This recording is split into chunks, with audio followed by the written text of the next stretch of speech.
Why does this one keep coming up? It's because God has a plan for me. Alright, hello. I am not a YouTuber, not really. I just kind of had a thought last night that I should just do a video and talk about something. So here I go. I pulled some cards. I do tarot readings, and I pulled some cards from the numerology deck, and I kind of feel called to talk about it now. So the cards that I pulled were self-love, number 61, that's a 7. Self-discipline, 4 and 1, that's a 5. 7 and 5, and then 8, manifestation. And I think that all of these go hand in hand. Self-love. This is a hard one. I feel like there are people who grow up and self-love isn't a big deal for them. But then there's other people like me. I've been through a lot. I'm not gonna go through everything, but I think that typically for some people it starts off with bullying, or it starts off at home. Like maybe your parents didn't love you enough, or like compared you to your siblings or something like that. For me, my dad wasn't in my life. Well, he was like in and out of my life. I know who he is. He lived in the same city and everything, but he didn't really come around. He has like mental issues, so that's plays a part in it. I also was bullied a lot, so for me, it was really hard to self-love because I had all these groups of kids telling me all these things wrong about me, and that kind of like stayed in my head for some years.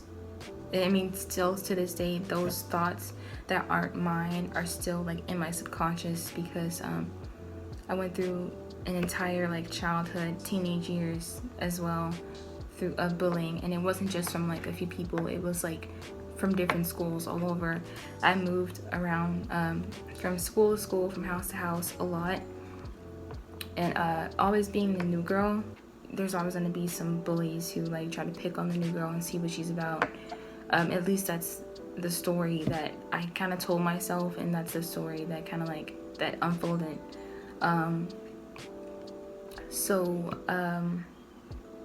Let me see. So self-love. I'm gonna read a little bit from the book so I can get back on track, because I kind of like went down memory lane, and I was just like, okay, I'm there. Being present, Brady. Okay. And if you have to just focus your attention.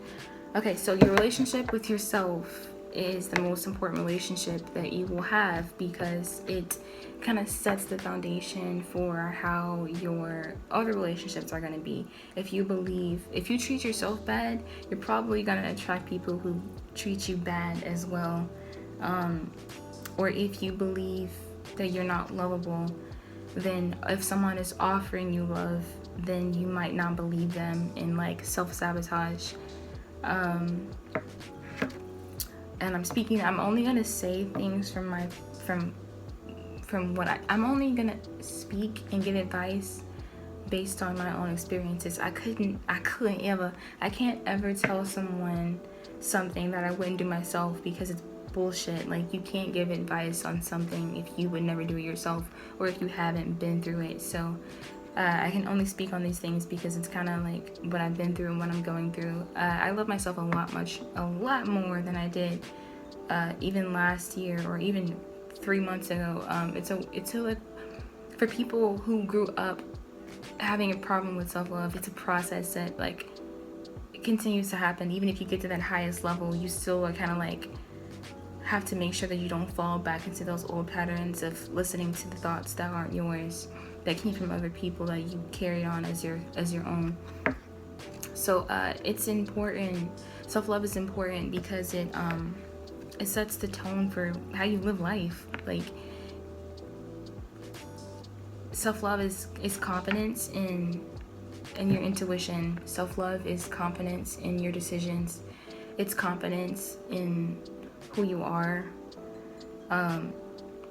And I feel like it's something that has to be learned, at least from my perspective. You have to kind of like teach yourself to kind of like just accept it and not like always judge everything that you do, or second guess everything that you do, or wonder if it's like the right thing to do, or if you're messing up in some way, shape, or form. So yeah, self-love. Let me see, anything else that I want to touch on? Yeah, rather than dwell on your shortcomings, you must accept and embrace who you are. That's basically what I was saying, kind of, in a way.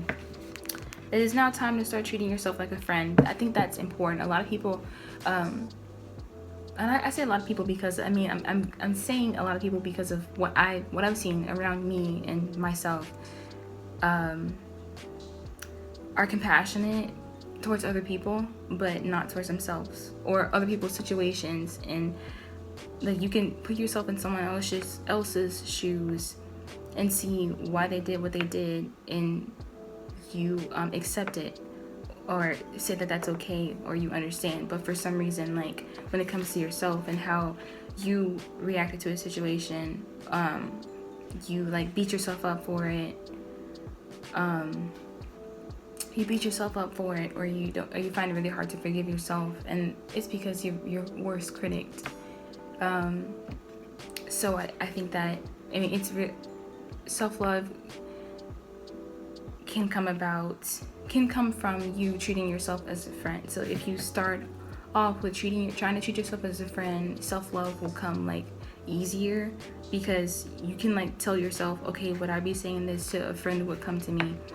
Would I say this to them? Would I react to them the way that I'm reacting to myself for making this mistake? Or or would I keep reminding my friend about the past mistakes that they've made, like I'm doing to myself? If you treat yourself like a friend would, then if you treat yourself how you would treat a friend, then self-love is, and if you do it in that sense, then it's easier.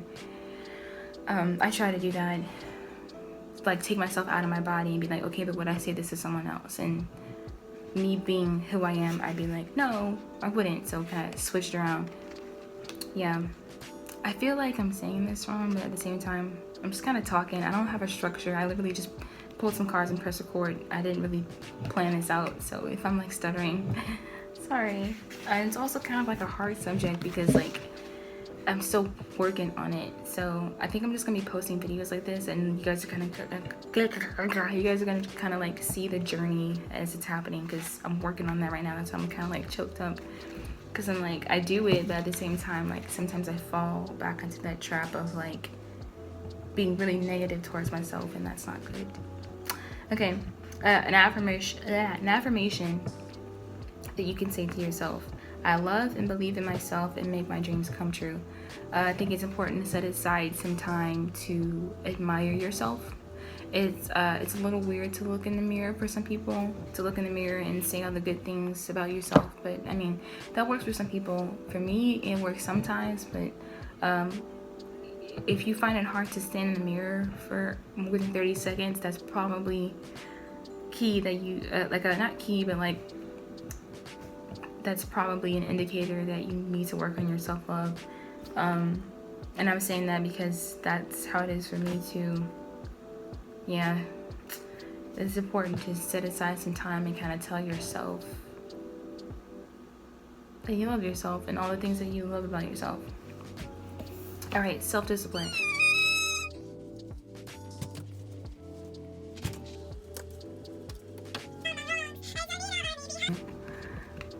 Self-discipline is, I feel like it's a key to success, key to bringing things that you want out of your head and into reality.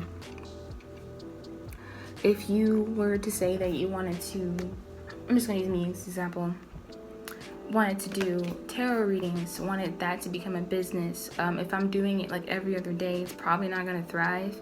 I have to have the discipline to really work on it, not work on it so hard that I can't like that I don't eat or don't go to the bathroom. That's ridiculous. But self-discipline, like making sure that you make a plan for yourself on how you're going to go about it and stick to that plan. Don't fall into the traps of laziness. Don't fall into the traps of self-pity. Self-discipline is saying that you're going to do it and doing it. and really working on it, making sure that the decisions that you make on a day-to-day basis, the behaviors, the actions on a day-to-day basis are bringing you closer to your goals and working in your favor in decisions and actions and behaviors on a day-to-day are ones that are going to help you reach your goal. Did I say that twice? But yeah, so that's self-discipline. And I think self-love and self-discipline definitely go hand in hand. You have to have self-discipline to love yourself. You have to love yourself enough to keep your self-discipline in order to get to where you are trying to go. And then manifestation. Yeah, self-love, self-discipline. So manifestation, you can't manifest if you're not disciplined to keep that momentum going. If you go through life thinking that everything is like negative and bad, that's what you're gonna see, because that's how you think, that's what you feel. But if you were to change your perspective and work on disciplining your thoughts and coming from a place of self-love and love, you could change your perspective and see the world as more positive and full of light and happy things. And then that's what you will see. It's like your mind is making up the world that you are in.